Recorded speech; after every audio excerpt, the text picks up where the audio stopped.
ओम श्री गुरु बसवलिंगाय नमः.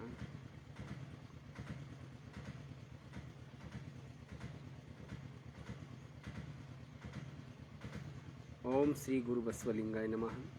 त्रिकाल वंदनीय राष्ट्रसंत परमपूज्य वसुंधरा शिवलिंग शिवाचार्य माझे गुरुवर्य यांच्या दिव्यचरी नतमस्तक होऊन क्रांतीसूर्य विश्वगुरु जगज्योती महात्मा बसवण्णा लिंगायत धर्म संस्थापक यांच्या दिव्यचरी नतमस्तक होऊन व 770 शरण व सर्व शरणींना माझा अंतकरणापासून एकदा शरणार्थी करून संत शिरोमणी मन्मथ माऊली याही 16व्या शतकामध्ये झालेल्या शरणांना नतमस्तक होऊन व माझा हा आवाज ऐकणाऱ्या सर्व शरण आणि शरणींना व सर्वांना एकदा अंतकरणापासून सर्वांना शरणार्थी करून मी आज माझ्या या ई अनुभव मंडप फेसबुकच्या माध्यमातून अविरतपणे चालत असलेल्या ह्या या अनुभव मंडपाच्या माध्यमातून मी आपल्याशी संवाद साधत आहे.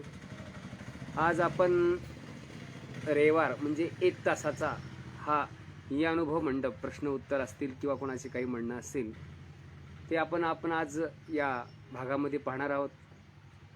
या अनुभव मंडपाच्या किंवा या कार्याला ज्या काही सर्व शरणांचा जो सहवास लाभला किंवा जे काही शरण हे पेज चालवण्याकरता स्वतःचं काम करत किंवा जिद्दीनं किंवा जे कष्टानं किंवा मेहनतीनं म्हणा हरकत नाही एखाद्या गोष्टीवर ध्यान देऊन फोकस करून ती गोष्ट आपण सातत्यानं करणं ह्याला सर्वश्रेष्ठ शरण म्हणतात. कारण सर्वांना काही करावंसं वाटतंय पण करण्याची जिद्द मनामध्ये असते आहे, पण होईल का न होईल हे सांगता येत नाही.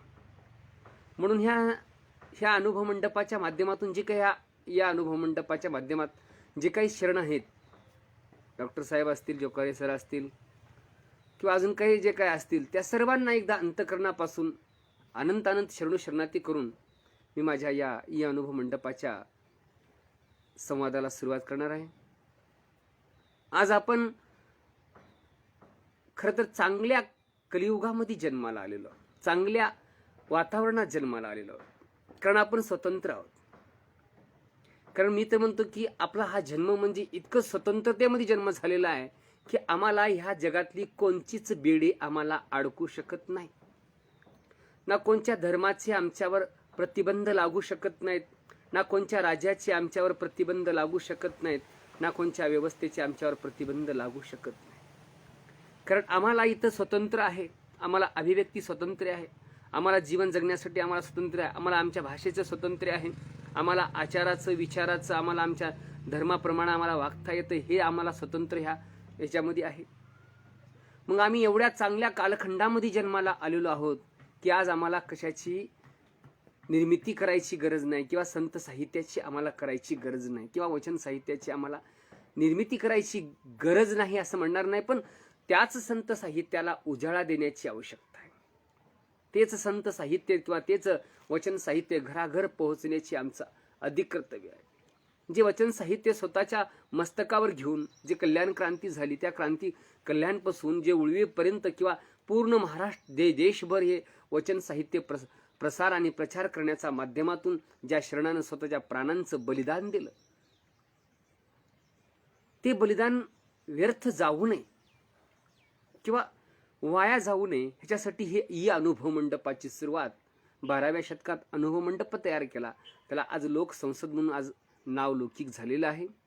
तरी सुद्धा आज आपण या अनुभव मंडपाच्या माध्यमातून सर्व शरण आणि शरणी किंवा हे जेवढे ह्या अनुभव मंडपाच्या जेवढे काही बोलतात, रोजचे नित्य वचन पाठन असतील करणारे असतील किंवा रविवारचा जो प्रोग्राम करणारे असतील किंवा ह्याला ऐकणारे सुद्धा असतील, ऐकणारे सुद्धा लोक जिद्दीनं हे ऐकत असतात. स्पेस बोलणारे सुद्धा एक अंतकरणात त्या मानवतेची इच्छा ठेवून की माणसाला माणसासारखं जगायला शिकवणारे संत म्हणजे कोण तर ते महात्मा बसवण्णा आहे. शरण म्हणजे कोण तर ते महात्मा बसवण्णा आहे. माणसाला माणसासारखं जगायला शिकवणारे जर कोण असतील तर ते महात्मा बसवण्णा आहे. मग मला सांगा, आज आपण ह्या म्हणतात की कलियुग आहे किंवा ह्या आता आहोत त्या युगामध्ये किंवा आता आहोत त्या वातावरणामध्ये एवढे आमच्यावर प्रतिबंध नाहीत किंवा एखाद्या गोष्टीचा आमच्यावर, कोणत्या गोष्टीचा आमच्यावर गोष्ट लागली नाही की जेणेकरून आम्हाला इथं गुलामी स्वीकारावी लागेल. आज खरं तर आज लोकशाही रत्न अण्णाभाऊ साठे यांची जयंती आहे. ज्यानं स्वतःचं जगाला आपल्या शब्दाच्या माध्यमातून जातीपंथांच्या बाहेर घेऊन जाऊन, जातीच्या भिंती पाडून किंवा स्त्री पुरुषाला समतेचा आपल्या भाषेतून किंवा आपल्या लेखणीतून समाजाला जागृत केलं, समाजाला जागं करण्याचा प्रयत्न केला. अशा अण्णाभाऊ साठे यांनाही एकदा अंतःकरणापासून शरणोशरणार्थी करून मी माझ्या अनुभव मंडपाला सुरुवात करणार आहे. आज हा ई अनुभव मंडप नेमकं काय, त्या अनुभव मंडपामध्ये नेमकं काय चर्चा व्हायच्या, स्वतःच्या मनाची मागणं, स्वतःच्या मनाला तिथं जे काही प्रश्न पडायचे, जे काही आपल्या जीवनामध्ये अनुभव यायचा, ते अनुभव तिथं व्यक्त करायला लागायचा. चांगल्या रूढ्या परंपरा, चांगल्या प्रकारच्या चांगल्या चळवावा. पण आज आम्हाला वाईट रूढ्या परंपरा आम्ही चालवत असतो. आणि त्या जर रूढी परंपरेविषयी जर एखादी शब्द आम्ही घरी म्हणा किंवा व्यवस्थेमध्ये म्हणा किंवा एखाद्या धर्म कार्यामध्ये जर विचारला, महाराज तुम्ही असं, मी आज बरंच काही आपण यूट्यूबच्या माध्यमातून, कथा कीर्तनाच्या माध्यमातून अशा काही गोष्टी ऐकत असतो की ते आमच्या कानाला म्हणजे ऐकूसं वाटत नाही, पण नाईलाज असतो, पण ऐकत असतो बरं का. मग ह्या सगळ्या गोष्टीचा विचार करत असताना, सगळ्या गोष्टीवर आम्ही फोकस करत असताना आज आम्ही कोण्या वळणाकडे जात आहोत, विचार करायची गोष्ट आहे. साध्या गोष्टी आहेत. आम्हाला भक्त होऊन घ्यावं वाटते, आम्हाला भक्त म्हणावं वाटते, आम्हाला भक्ताची उपमा दिली जाते. जर एखाद्या धर्मामध्ये जर आम्ही भक्त असेल तर आम्हाला मान आहे आणि भक्त नसेल तर आम्हाला मान नाही. मग आता भक्त असेल तर मान आहे आणि भक्त नसेल तर मान नसेल, मग तो भक्त बी असा पाहिजे की ते आंधळा भक्त पाहिजे. आता बघा, देशभक्ती सुद्धा तशीच आहे. ह्या देशामध्ये आम्हाला सगळ्यात श्रेष्ठ जर कोणची भक्ती असेल तर ते देशप्रेमी आहे. देशावर भक्ती करणारे श्रेष्ठ असतात आणि तोच श्रेष्ठ आहे. आज कोण किती जणांचा भक्त आहे, कोण ह्या महाराजाचा, कोणी त्या महाराजाचा, कोणी ह्या मठाचा, कोणी त्या मठाचा, कोणी त्या व्यवस्थेचा, कोणी त्या व्यवस्थेचा, ह्या सगळ्या भक्तापेक्षा श्रेष्ठ जर कोणी भक्त असेल तर तो म्हणजे देशभक्त आहे. भारत मातेवर प्रेम करणारा, सगळ्यात श्रेष्ठ असणारा तर कोणी असेल तर तो भक्त आहे. ह्या भक्त नावाच्या पायरीवर सगळ्यात मोठं षडयंत्र घडत आहे. भक्त नावाच्या पायरीवर सगळ्यात मोठं राजकारण घडतंय. सगळ्यात मोठी व्यवस्था तरी भक्त नावाच्याच पहिल्या पायरीवर. आमच्यामध्ये अष्टावर्ण त्या ठिकाणी मांडले. अष्टावरणामध्ये पहिली पायरी असणारी भक्त पायरी आहे. एक पायरीनं आम्ही वरी जात असतो, त्यावेळेस ऐक्यस्थळापासून जाऊन पोहोचत असतो. मग पहिली पायरी म्हणणारी असणारी ती भक्त आहे. मग ते भक्त देशाची असेल किंवा भक्ती धर्माची असेल, भक्ती धर्म आपल्या संस्काराची असेल किंवा संस्कृतीची भक्ती असेल, त्या भक्ताला ती कसोटी त्या ठिकाणी द्यावंच लागते. देशभक्ती असेल तर एकीकडं राजाचंच नाव घेतला तर तो देशभक्त होऊ शकतो, एखादी प्रश्न विचारला तर तो नास्तिक होऊ शकतो, देशद्रोही होऊ शकतो. आणि जर आम्हाला त्या भक्ती करण्याच्या, भक्तीमध्ये जर प्रश्न विचारण्याचा अधिकार नसेल तर आम्हाला ती भक्ती काय कामाची असेल असा मला केव्हा प्रश्न पडत असतो. समजा एखादी महाराज आहे, गावात आला आणि त्यानं गावात येऊन सांगितलं किंवा आजपासून ह्या गोष्टीची आपण सगळेजण मिळून भक्ती करू. मग त्या गोष्टीची जिज्ञासा किंवा ते गोष्टी तपासून पाहण्यासाठी किंवा खरंच काय सत्य आहे का ह्या गोष्टी मागं एखादी जर प्रश्न त्या महाराजाला विचारला तर ते महाराज म्हणते की त्या माणसाला नको बाबा, तो माणूस वेगळा आहे. ते सगळे माणसं सांगतात की त्याला नको. अहमदपूरमध्ये घडलेली घटना सांगतो तुम्हाला, लांबची नाही, आमच्या संबंधी सोयऱ्याशी घडलेली घटना आहे. आणि ह्या अहमदपूरमध्ये कमीत कमी त्या बाईनं, त्या माता देवी म्हणणारी एक बाई फिरली, कमीत कमी तिनं 40 ते 50 लाखाला लोकायला गंडे घातले. त्याच्यामध्ये माझा एक गरीब असणारा सोयरा, स्वतः रोज मेस चलवून रुपये पोट भरणारा, लोकायला लेकराला खाऊ घालून आणि त्याचा एक रुपया गोळा करून कमीत कमी 12 लाख रुपये त्या माता महादेवीच्या नावावर त्या ठिकाणी असणारा ती देवी म्हणून काहीतरी होती. पांढरे कपडे वस्त्र परिधान केलेली, रोज घरला यायची आणि रोज घरी येऊन सांगायची. तिनं ज्यावेळेस यायची त्यावेळेस घरातले बाकीचे होते ते बाहेर बाजूला काढायची. कारण तिला का म्हणजे केव्हा आपल्या भक्तीची कसोटी किंवा आपण खरंच भक्त आहो का किंवा आपल्याला समाज खरं लुटते का हे केव्हा कळत असते, ज्यावेळेस एखादी महाराज एकांतामध्ये गाठते का नाही त्यावेळेस आपला गंडाच वाजित असते. लक्षात ठेवा. ते आमच्या सैऱ्याच्या घरी ती रोज माता महादेवी यायची. तिचं नाव ती माता महादेवीच म्हणली. तिनं पांढरे कपडे घालायची, काय कोणचा योग करायची की काय मला माहिती नाही. आणि तिनं ज्यावेळेस ते दोघंच नवरा पती पत्नी राहायचे, तिनं दोघंच असताना त्यामध्ये घरात जाऊन पूजा करायची. त्या पूजेलाही कमीत कमी तिनं 1 तास ते 1.25 तास लावायची. आजकाल झालंय बी तसंच. ज्यानं जितकी जास्त वेळ पूजा करतो तितका तो भक्त मोठा, तितका भक्त तो मोठा. योग करतो का हे नाही किंवा ध्यानधारणा करतो का हे शब्द त्याच्यापाशी नाहीत, पण जितकी जास्त पूजा, जितकं जास्त त्या पूजेला सामग्री लावतो ना, जितकं जास्त सुगंध लावतो, जितके दिवे जास्त लावतो, जितके फुलानं सगळं ते सुशोभित करतो, जेवढी खोली सजवली जाते एखाद्या भक्तीसाठी, त्यावेळेस त्याचा देवारा म्हणा, त्याचं घर म्हणा, ते देवघर म्हणा, त्याचे जे त्यावेळेस इतक्या फोटो असतात की त्या कोण्या देवाचं नाव घ्यावं हे त्याला अक्कल नसते. अक्कल लक्षात ठेवा. कारण कोण्या देवाचं नाव केव्हा घ्यावं हे त्या माणसाला नसते. कारण प्रत्येक फोटोकडे बघते त्या देवाचं नाव घेत असते. असू द्या. मग एवढं श्रेष्ठ असणारी ती भक्ती करणारी ती बाई घरात यायची, रोज पूजा करायची. एक वेळेस आमच्या शेजारच्या आमचा चुलत भाऊ तिथे गेला आणि त्याला विचारलं, आणि आम्हाला बी नाही मग ते म्हणे किंवा त्याला मध्ये द्यायचं नाही. त्यानं प्रश्न विचारलं होतं किंवा तुम्ही इतके पैसे घेता, मग पैसे कुठे होता? तर ती काय करायची, पैसे त्याच्याकडून घ्यायची आणि त्याच्याच एका पेटी केली, एक चांगली पांढरी सुशोभित असणारी पेटी केली आणि तिची झालेली रोजची इन्कम त्या पेटीमध्ये घालून ठेवायची आणि ती पेटी त्याच बाईच्या घरी ठेवायची. बघा महत्वाचा मुद्दा किती आहे. ती पेटी तिच्याच घरी ठेवायची आणि तिच्याच घरी जाऊन पूजा करायची. त्यानं कमीत कमी महिन्याला 2 महिन्याला 10,000, 5,000, 20,000, 10,000, 5,000, 20,000 ह्या सगळ्या लेकरा बाळातून उरलेला खर्चा, स्वतःची लेकरं शिक्षणाला ठेवलेले, ह्या सगळ्याच्या फिसा बंद करून, सगळ्याच्या फिसा न देता, खोलीचं भाडं न देता. बघा माणूस किती लालसी असतो आणि किती मोह असतो. माणसाला एखाद्या गोष्टीची आशा लागली का नाही, जिथं जास्त आशा लागली आहे की ते माणूस फसत असतो. मग ती बाई तिथं पैसे घ्यायची, त्या पेटीमध्ये बंद करायची, त्या पेटीमध्येच ठेवायची आणि ती पेटी त्या बाईच्याच देवाऱ्यावर, तिच्याच घरी आणि तिच्याच फेट्यावर 20,000, 5,000 मध्ये ठेवायची. मग तिने विचारलं किती दिवस ठेवायचे? हे पैसे वाढतात. ह्या महिन्याला ठेवले का पुढच्या महिन्यापासून हे पैसे दुप्पट होतात.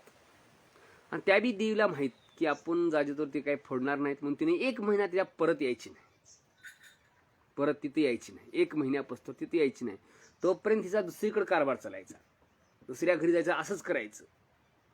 त्यालाच पेटी आणायला लावायची एक पांढरी, त्याच पेटीला एक वस्त्र गुंडाळायची, त्याच पेटीची पूजा करायची आणि तेच पैसे तिचे घ्यायचे आणि त्याच्याच पेटीमध्ये त्याच्याच घरात नेऊन ठेवायचे. महिन्याला राईट यायची, कारण सगळ्या महिन्याचे पोराची फीस आली, पैसे आले, मेस चालवायची आमची सोय. आणि त्या मेसचे पैसे आले की ते पेस त्या पेटीमध्ये ठेवायची, 10-20 ठेवायची. पण ज्यावेळेस बघा एक गेम व्हायचा तिथं, काही गोष्टी बारकाईने लक्षात घ्यायचं बरं का. गेम असा व्हायचा की हिनं आल्या अगोदर त्या पूजाच्या खोलीमध्ये जाऊन बसायची, पूजाच्या खोलीमध्ये जाऊन बसायची. मग हिनं यायची अचानक आणि खोलीमध्ये जायची. तोपर्यंत काय व्हायचं, ह्याची आंघोळ किंवा कोणाची आंघोळ किंवा कोणाचं कपडे वस्त्र हे काय तर अलंकार बदलण्यामध्ये, तोपर्यंत ह्याने त्या खोलीच्या बाहेर राहायचे. तोपर्यंत ही देवी म्हणायची त्या पेटीतले पैसे पूर्ण काढायची आणि आपल्या मध्ये घालायची, त्या बॅगमध्ये घालायची आणि ती तशीच पेटी लावून तिथंच बसायची. मग हे सगळं ह्याचं आटपायचं काम, सगळं आटपायचं, सगळं व्हायचं, जिकडे तिकडे लेकरं काढून द्यायचे. मग हे 2 जण नवरा बायको यायचे, पूजेला बसायचे, जेवढे घरात पैसे असतील तेवढे आहेत नाही तेवढे पैसे तिथं घेऊन यायचे. मग ते पैसे पुन्हा तीच देवी नावाची बाई त्याच पेटीमध्ये काढायची, वजनमध्ये ठेवून द्यायची आणि अजून कुलूप लावून टाकायची. कुलूप चावी त्याच्यापाशी द्यायची, चावी हिच्यापाशी डबल चावी राहायची. तिनेच कुलूप आणून द्यायची बाजारातून आणि तेच कुलूप आणलेलं तिच्यापाशी एक चावी राहायची, त्याला एक चावी द्यायची, त्या चावीनं कुलूप आधी अगोदर पैसे काढून घ्यायची आणि आपल्या बॅगमध्ये ठेवायची, आणि हिनं त्या महिन्यातले पैसे मध्ये ठेवले की ह्या महिन्याचे पैसे दुसऱ्या महिन्यात काढून घेऊन जायचे.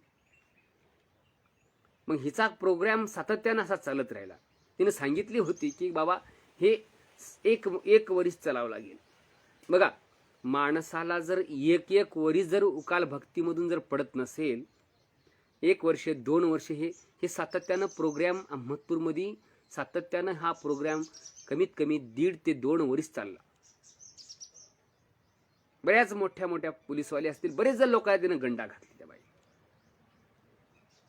मग ते पैसे दुप्पट व्हायचे. ह्यानं स्वतःचे पैसे घ्यायचा पण दुसऱ्याचे व्याजानं काढून आणायचा 50-60 हजार रुपये आणि त्या पेटीमध्ये टाकायचा. हिनं आली की ते पेटीमधून पैसे काढून घेऊन जायचे. मग हा सगळा प्रकार जे व्हायचा ना, कशामुळे व्हायचा? हे फक्त अज्ञानानं केलेली भक्ती होय. कारण तिनं नेम लावलेले होते. भक्तीमध्ये काही नियम असतात, त्या नियमाचं कठोर पालन केलं की त्याला भक्ती म्हणतात. आणि जर उगं भोळ्या भावड्यानं केलं त्याला भक्ती म्हणत नाहीत, त्याला ढोंग म्हणतात, त्याला सोंग म्हणतात. हे महाराज लोक अंघोळ केलं की कोणाला शिवून घेऊ नये, पूजा केल्याशिवाय कोणाला हात लावू नये. मग आमच्या हा गळ्यातला लिंग आम्ही झोपताना बी आमच्या संगच राहते आमचा देव, आम्ही स्वच्छाला जाताना बी आमच्या संगच राहते, काही व्यवहार करताना बी आमच्या संगच राहते, स्त्रीला स्त्रीच्या अंगावर सातत्यानं तो संगच राहते. मग हा देव जर सातत्यानं आमच्या संग राहत असेल तर ह्या देवाला बाट होत नसेल का? हे कधी लिंगायत त्याच्या मनात येणार, कधी हे लिंगायत आहे, कधी हे कळणार माणसाला की देव सुद्धा बाटतो का? मग देव जर बाटतो तर बाट आणणारा कोणची शक्ती होती? निसर्गात पाणी निर्माण करणारा तोच आहे, निसर्गात वायू निर्माण करणारा तोच आहे, पंचतत्वाची निर्मिती करणारा तोच आहे. आप तेज वायू आकाश पृथ्वी हे 5 तत्वाला निर्माण करणारा परमात्मा आहे. जन जे देव म्हणे त्याला देव म्हणा, ते देव आहे तुमच्या माध्यमातून. मग हे सगळं जर देवानंच निर्माण केले, मग या शरीरात सुद्धा पंचमहाभूतच राहतात ना. आप तेज वायू आकाश आणि पृथ्वी हे पंचमहाभूतानं निर्माण झालेलं हे शरीर आहे. मग त्याच शरीरामध्ये अग्निरूपानं राहणारा शरीर म्हणजे गरम राहते का नाही, ते अग्निरूप आहे. जे आमच्या शरीरामध्ये पोकळी आहे का नाही, पोकळी आकाश इथं पोकळी असते ना, त्याला आकाशरूप म्हणतात. आमच्या मूलाधार चक्रापासून ते स्वाधिष्ठान चक्रापासून जे हाड आहेत ना, त्याला पृथ्वी तत्व म्हणतात. ज्याला आमचं जे श्वास होते त्याला वायू तत्व म्हणतात. आणि आमच्या अंगातलं जे रक्त आहे का नाही त्याला जलतत्व म्हणतात. ह्या सगळ्या जलतत्वाला, अग्नितत्वाला, वायुतत्वाला ह्या शरीरामध्ये असताना त्याच्यामध्ये एक चैतन्य असणारा आत्मा, आम्ही त्याला शिव म्हणू, त्याला लिंग म्हणू, किंवा त्याला चिदानंद स्वरूप शिव म्हणू, किंवा चिदानंद रूपम शिवहम शिवम ही संज्ञा देऊ आम्ही. बरोबर आहे का? ह्या पंचमहाभूताला चालवण्यासाठी ती एक चैतन्य शक्ती आहे. मग तो शिव आमच्यामध्ये आहे. मग तो शिव आमच्यामध्ये आहे, पण तो बाहेर सुद्धा तोच आहे. मग मला सांगा, त्या सगळ्या सृष्टीमध्ये निर्माण करणारा, शक्ती करणारा तोच आहे. मग त्याच शक्तीपासून आमच्या अंगातून एखादी मासिक पाळीमधून येणार जे काही असेल स्त्राव वगैरे, ते काही मासिक पाळी असेल तर निर्माण सुद्धा त्यानंच केलंय. मग ती कस काय बाटू शकते? ते कस काय होऊ शकतो? आम्ही झोपत असतो, झोपल्या सुद्धा आम्ही त्या ठिकाणी सकाळी उठलो की आम्ही रात्रभर झोपलो म्हणजे आम्ही बाटलो. सकाळी उठायचं म्हणजे आंघोळ करून फ्रेश व्हायचं. स्नान कशासाठी स्नान करायचं? स्नान करणं महत्वाचं आहे. स्नान म्हणजे शरीराची जे काही अमंगळ असते, जे काही शरीर घाण झालेलं असते पूर्ण धुणे, म्हणजे शरीर स्वच्छ राहणे. स्वच्छ राहणे हे योग्य आहे, पण बाट हे वगैरे हे थोडंसं वेगळं आहे. तरी असो, त्या काळामध्ये 12व्या शतकामध्ये काय व्हायचं माहिती आहे का? महात्मा बसवांनाने ह्या सगळ्या गोष्टीचा बारकाईने अभ्यास केला. काय करावं बा म्हणले, हे सगळे लोक इतके वेड्यासारखं भावड्यासारखं आहेत. हे महाराज येतात, काम क्रोध लोभ दम काढून टाका, काढून टाका, काढून टाका. ही काय वस्तू आहे? होय, खिशातली काढीन खाली फेकून दिली, आता पुन्हा खिशात घ्यायची नाही, असं काय आहे का वस्तू? आहे का वस्तू? तसं काहीच नाही. एक वचन आहे चन्ना बसवण्णांचं वचन आहे, म्हणजे महात्मा बसवण्णांच्या त्या ह्याच्यामधलं एक चरण आहे, त्याचं वचन आहे. बघा, भक्ताविषयी सांगतात आणि भक्ती कशी असते. आम्ही भक्त झालो, आम्हाला भक्ताच्या काही पायऱ्या आहेत.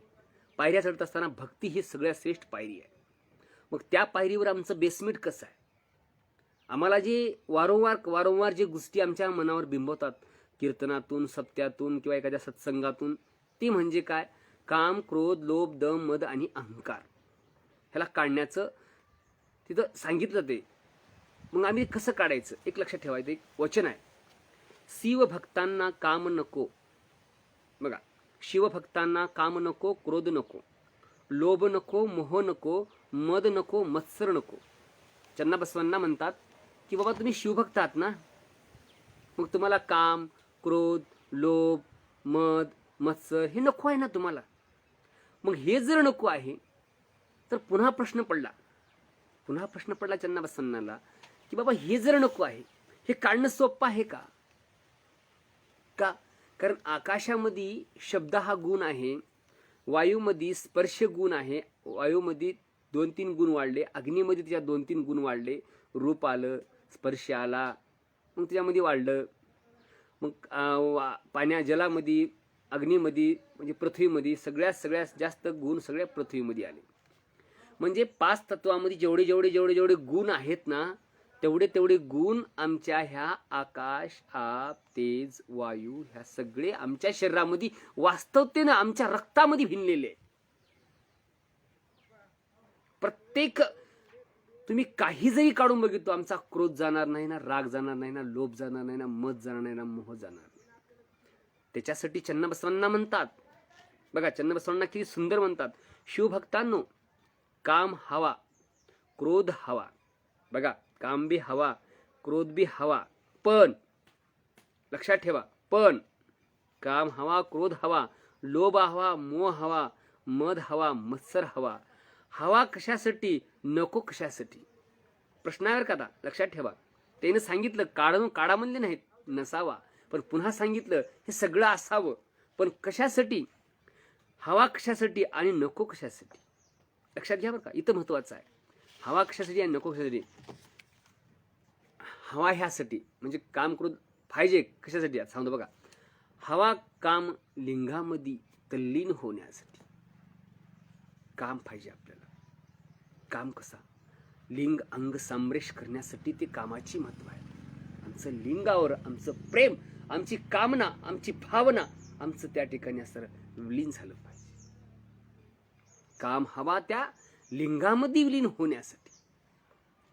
काम हवा आमचा त्या लिंगामध्ये विलीन होण्यासाठी.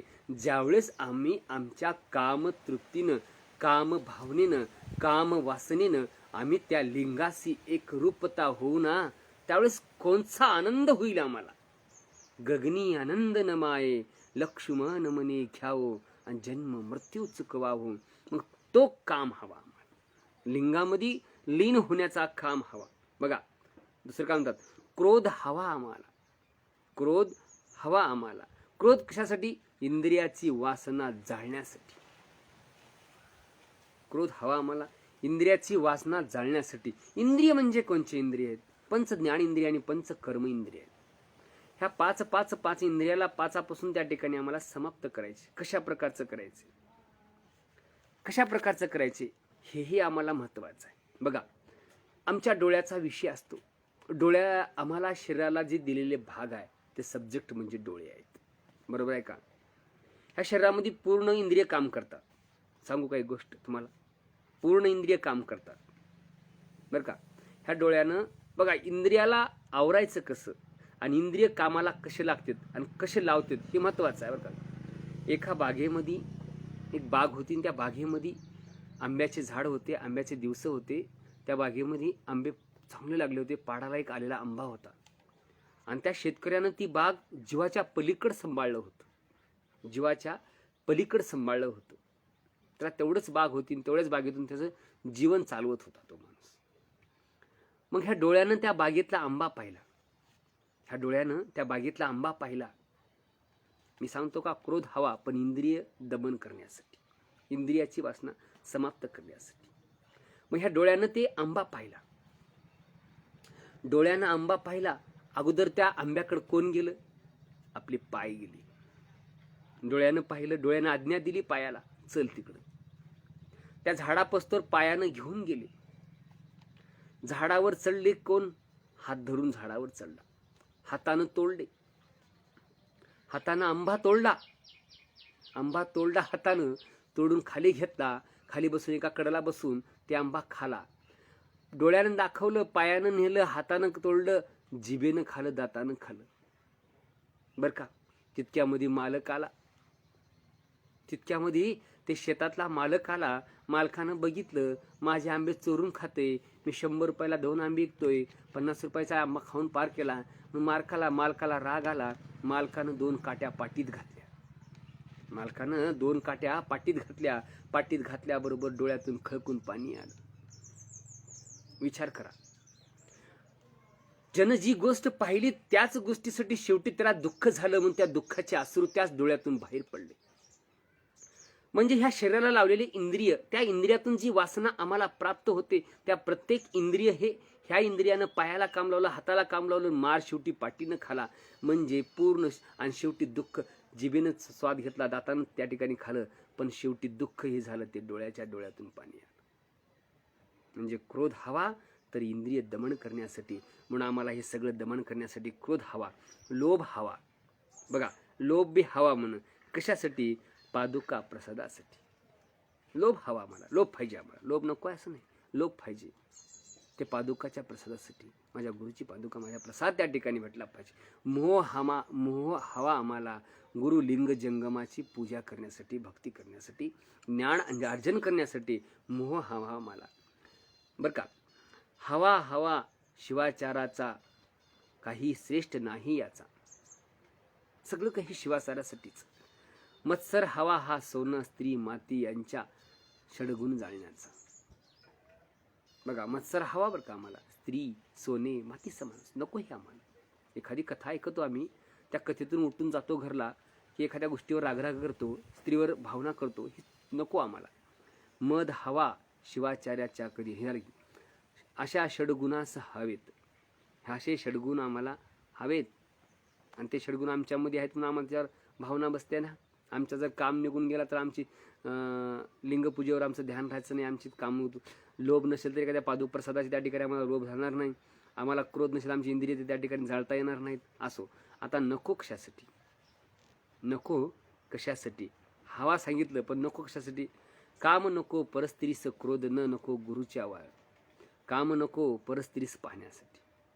आमच्या मनातला जो काम आहे, आमच्या शरीराची जी वासना आहे, आमचं जे काही हे आहे ना, ते नको आम्हाला. कशासाठी नको? की ते परस्त्रीकडे पाहण्यासाठी.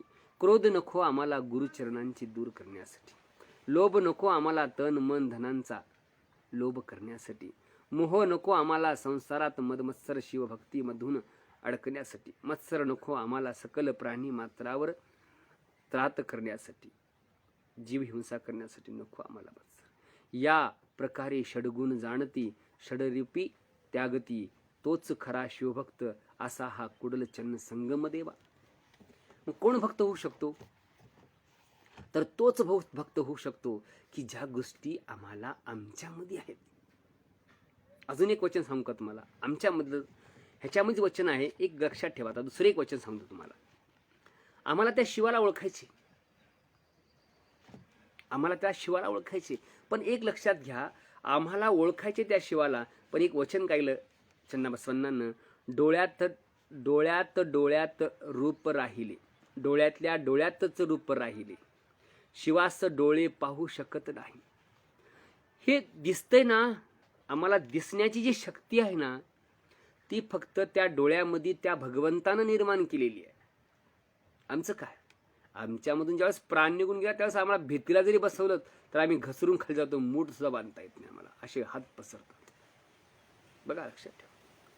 मग काय म्हणतात? किंवा डोळ्याचे रूप राहिले, शिवास डोळे पाहू शकत नाही. रूप देणारा, डोळ्याला दिसणारा तेच आहे, पण ते आम्ही पाहू शकत नाही. कानातले श्रवण रूप शिवाला कान ऐकू शकत नाही. आम्हाला श्रवण करतो ना, आम्हाला काही गोष्टी ऐकू येतात ना. आता मी बोलायला होते फेसबुकमधून, ज्याला काय ऐकू आले ना, कोणी म्हणते हळू आवाज आलाय, कोणी म्हणते बरा आवाज आलाय. ही जे ऐकणं ही शक्ती आहे ना, हे ऐकू येण्याची शक्ती आणि शब्दस्फोट होण्याची शक्ती, ह्या सुद्धा गोष्टीला चन्नबसवण्णा म्हणतात की त्याचं स्वरूप आहे.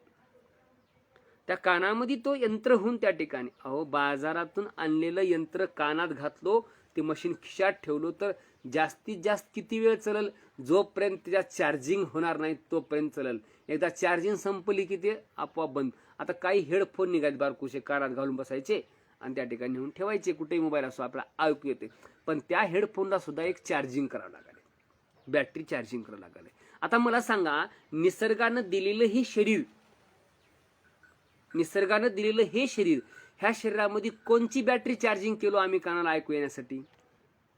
आम्ही कोणची बॅटरी चार्जिंग केलो आम्हाला बोलण्यासाठी? आमच्या मोबाईलवर गाणे चालतातच किती वेळ?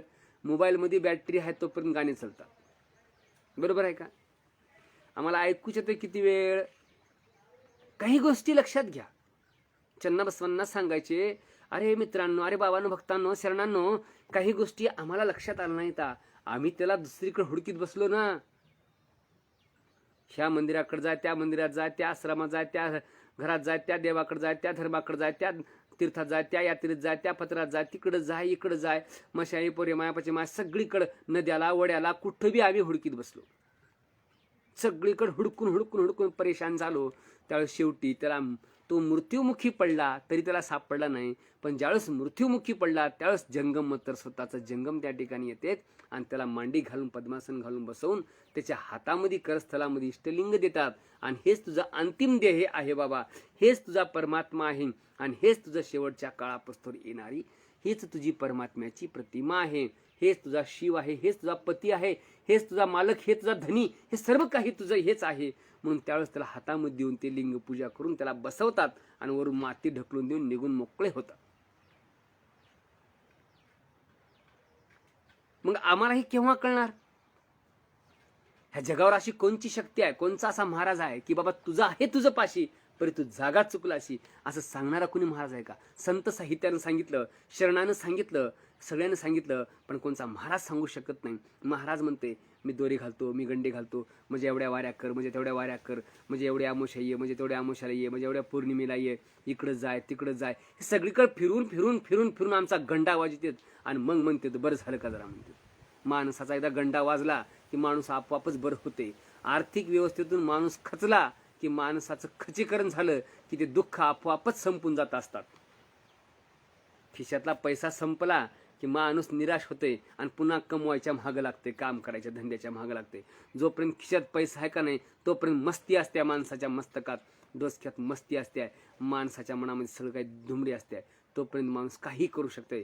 पण ज्या दिवशी पैसा संपल का नाही त्या दिवशी मात्र येड्यासारखं होऊन त्या ठिकाणी माणूस भटकते, मग कोण्याही व्यवस्थेच्या नादा लागते. असू द्या, डोळ कानातला कान रूप शिव पाहू शकल नाही, नाकातला ग्रहण रूपे विषय शिवास नाक हुंगू शकले नाही.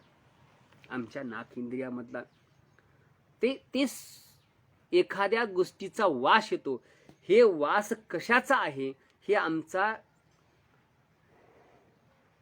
आंबे, पिकलेला आंबा हात लावल्याबरोबर मऊ वाटते, पण ते आंबा पिकलाय का नाही पिकलाय असा नाकाला लावून बघते आंबा, बरोबर आहे का? बरं नाकाला काय कळते हो? हा, डोळ्याने बघितलं वेगळी गोष्ट आहे, पण नाकाला काय कळते? मी म्हणत नाही बरं का, चन्नबसवांना म्हणतात त्या नाकाला ते आंब्याचा वास येत असते, गोड आहे का आंबट आहे का त्या नाकाला कळत असते. जीभ तिची जरी चव घेत असेल पण ते नाकाला समजत असते. मग ते नाकाला, मग त्याच्यामध्ये असणारी ती चैतन्य शक्ती जी आहे ना, तो शिव जो आहे ना, त्या शिवाला कधी ओळखलं नाही. ती घेणारी प्रक्रिया जी आहे ना त्याला आम्ही कधी ओळखलं नाही आणि ते ओळखू सुद्धा येत नाही. का येत नाही ओळखू? कारण आमचं ध्येय ध्याता ध्यान, ज्ञेय ज्ञाता ज्ञान हे आमच्यावर त्रिपुटी आमच्यावर राहिली नाही, म्हणून हे साधन त्या ठिकाणी होत असतो. तरी असो बघा, जिभेतल्या शिवाचा स्वाद जीभ घेऊ शकत नाही, जिभेतल्या शिवाचा स्वाद जीभ घेऊ शकत नाही. आता एक लक्षात ठेवा, ह्या ज्या शरीरामध्ये जे काही मॉडेल तयार केले त्याच्यामध्ये फक्त एकच आहे, ती जीभ आहे, बरं का? असं आहे, एखाद्यानं मारली चापट तर ते वळ भुजतंय, बरं का? एखादी माणूस मध्ये दात पाडीन तुझे म्हणते. जिभीचा आणि दाताचा संवाद सुरू झाला. लक्षात ठेवा, जिभीचा आणि दाताचा संवाद सुरू झाला. जीभ अशी वळ वळ वळ वळ करू लागली. दात म्हणले, ए जिबे गब्बस, जिबे गब्बस, आम्ही 32 जण आहो, आम्ही 32 जण आहो, जर चावा घेतो तर तुझं काही शिल्लक राहणार नाही. एकटी किती वळवळ करणार आहेस. दात बोलाली जीभेला. जीभ म्हणली बेट्यानो लक्षात ठेवा, तुम्ही 32 जण जरी असाल तर मी एकटीच आहे, पण माझ्या एकटीमध्ये इतकं सामर्थ्य आहे, असे कोणाला शब्द बोलील की तुझी चौकीच्या चौकी पाडतील लोक. कळालं का? 32च्या 32 पाडून टाकील एवढी ताकद त्या जिभेमध्ये आहे. मग त्या जिभेतली चव घेणारा आणि त्या जिभेतली चव घेऊन शब्दाचे शस्त्र तयार करणारा, शब्दाचे जे शब्द सृष्टीचे ईश्वर, शबराभरिता गोचर निर्लेप निर्मंगल साचार. एकीकडे शब्द हे ब्रह्म तयार करते आणि एकीकडे शब्द हे शस्त्र तयार करते. एवढी ताकद त्या जिभेमध्ये असते आहे. आणि एवढी ताकद जिभेमध्ये असून सुद्धा ती चव जाणणारी ती जीभ आहे, पण त्या चविष्ट परमात्म्याला ती जीभ चविष्ट जाणू शकत नाही. कारण तिच्या जिभेचे चोचले मृत्यूच्या काळा टोकापर्यंत, जन्माला आल्यापासून मृत्यूपर्यंत तिनं नुसतं ह्या जिभेत, ह्या पृथ्वी तलावरची चव घेण्यामध्ये, तिनं पृथ्वी तलावरच्या वस्तूची चव घेण्यामध्ये वाया गेली. पण त्या जिभेनं कधी त्या परमात्म्याची चव घेतली नाही. एवढं कोण म्हणतात तर चन्ना बसवण्णा ह्या ठिकाणी सांगतात.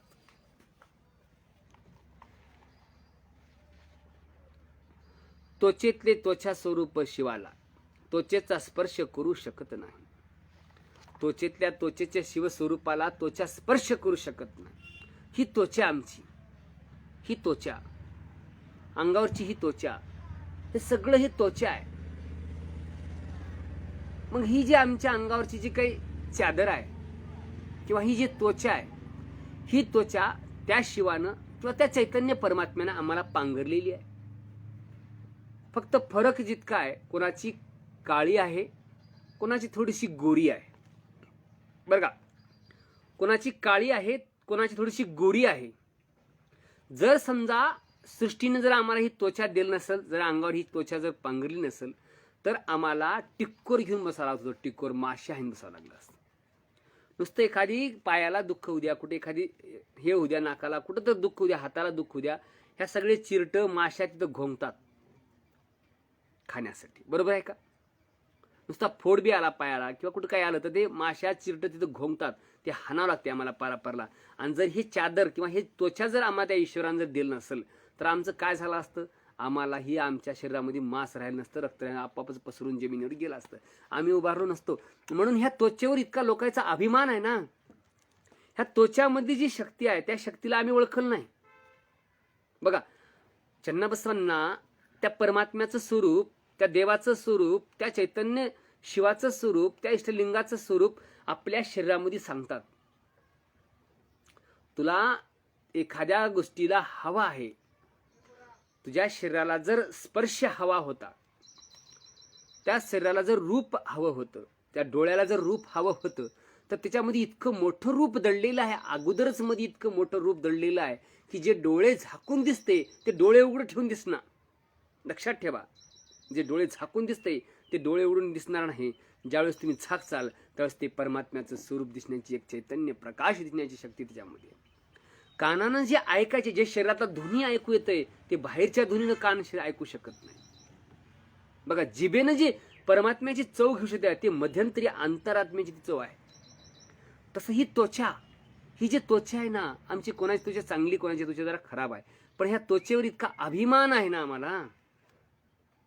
कोणाला वाटतंय की माझ्या इतकं सुंदर कोणीच नाही, माझ्या इतकं देखणं कोणीच नाही, आणि शेवटचा दिवस, शेवटच्या आयुष्यापासून तो देखणेपणाचा अभिमान करतो, निघून जातो, पण त्या त्वचेची किंमत त्याला कळली नसती.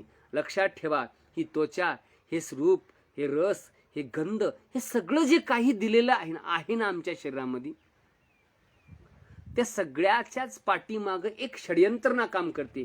ती कोणची काम असेल तर तो शिवस्वरूप आहे, ते लिंग स्वरूप आहे, तो चैतन्य परमात्मा आमच्यामध्ये अस्तित्वामध्ये आहे, पण तो दिसत नाही, पण तो काम केल्याशिवाय राहत नाही. इतकी शक्ती, इतकं सामर्थ्य त्याच्यामध्ये. बरोबर आहे? बघा, तुझे झाले प्राणातला प्राणरूपी शिवाला, प्राणातला प्राणरूपी शिवाला जीव परीक्षेरूप शकत नाही. आपला एक प्राण आहे. माणूस म्हणते किंवा माणूस तो मेला, हो, कोण मेला? फलाना फलाना माणूस गेला. माणूस गेला म्हणलं की त्याचं अस्तित्व संपलं.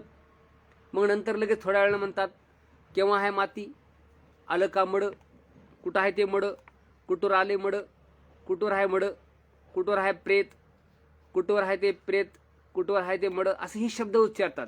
पण असं म्हणणार की बाबा आणलं का त्याला, कुठवर आलाय त्यानं, असं नाव घेऊन कधी हाक मारतात का त्याला? हाक मारतात? मारित नाहीत ना. मग तो प्राणरूपी असणारा त्या शरीरामध्ये, जोपर्यंत ते प्राणरूपी त्या नाव शरीरामध्ये होता, तोपर्यंत त्याच्या नावाला बी किंमत होती, त्याच्या शरीराला बी किंमत होती. बरोबर आहे? जोपर्यंत आमच्यामध्ये आत्मा आणि परमात्मा आहे, प्राण आहे ना, तोपर्यंत आम्हाला आमच्या नावाला किंमत आहे आणि आमच्या शरीराला किंमत आहे. आणि ज्या दिवशी तो प्राण निघून जाईल ना, तोपर्यंत शरीराला बी किंमत राहणार नाही, प्राणाला बी किंमत राहणार नाही. संपणार आहे आपलं आयुष्य, एक दिवस संपून जाणार आहे, किंमत संपणार आहे, त्याला कधी ओळखिलं नाही. आता बघा, देहात शिव असता जीव परीक्षाकृत शकत नाही. देहात शिव असता आपल्यातला तो सोडत नाही. तो आपल्यापासून वेगळा नसतो, हे कुडलचन्न संगम देवय्या. आपल्या सदैव आहे, हे रहस्य सामान्य मनात विसरले आहे. सामान्य माणसाला ह्या गोष्टीचा विसर पडलेला आहे. कसा विसर पडला लक्षात ठेवा. आम्ही जीव हाडाची माणसं आहोत. आम्हाला त्या हाडातलं, आम्हाला त्या चैतन्य स्वरूपातलं, आम्हाला ते चैतन्य शक्ती सापडलेली नाही. म्हणून 12व्या शतकात महात्मा बसवण्णानं त्या अनुभव मंडपामध्ये हा प्रयोग केला. आणि हा प्रयोग करून त्याचे आलेले अनुभव त्या वचन साहित्याच्या माध्यमातून सगळ्या जगाला सांगण्याचा प्रयत्न कोण जर केला असेल तर ते क्रांतीसूर्य जगज्योती महात्मा बसवण्णानं त्या काळामध्ये केला. शरण संस्कृतीने त्या ठिकाणी प्रयत्न केला. हडप्पा, मोहजदोडो ह्या ज्या आधी अनादी काळापासून ज्या संस्कृत्या होत्या ना, त्या शिवसंस्कृती म्हणतात. सिंधू खोऱ्यामध्ये त्याला शिवसंस्कृती अशी त्या ठिकाणी म्हणलं जाते. त्या संस्कृतीचा आम्ही हा पाईक आहोत. आम्ही बसवण्णांचे शरणांचे पाईक आहोत. आम्ही 770 शरणांचे पाईक आहोत. काही गोष्टी आम्हाला जाणीवपूर्वक ओळखाव्या लागतील, काही गोष्टी आम्हाला जाणीवपूर्वक शिकाव्या लागतील. म्हणून सगळ्यांना, प्रत्येकानं आपल्या अंतःकरणात तो परमात्मा आहे ह्याचं भान ठेवलं पाहिजे, ह्याची जाणीव ठेवली पाहिजे. लक्षात ठेवा, आम्ही एखादी चोरी करतो आणि आम्ही म्हणतो की वरून आम्हाला कोणीच बघितलं नाही. अरे बघणारा तो वेगळा आहे, तुला बघितलेला आहे, त्यानं सगळंच बघितलेलं आहे. आमच्या मनामध्ये एखाद्या विषयी वाईट भावना येते तर ती भावना आणलंय त्यानं, बघणारा बी त्यानंच आहे. कशाला लोकांविषयी चिंता करतोस? तुलाच आहे, तुझं आहे, तुझं पाशी परी जागा.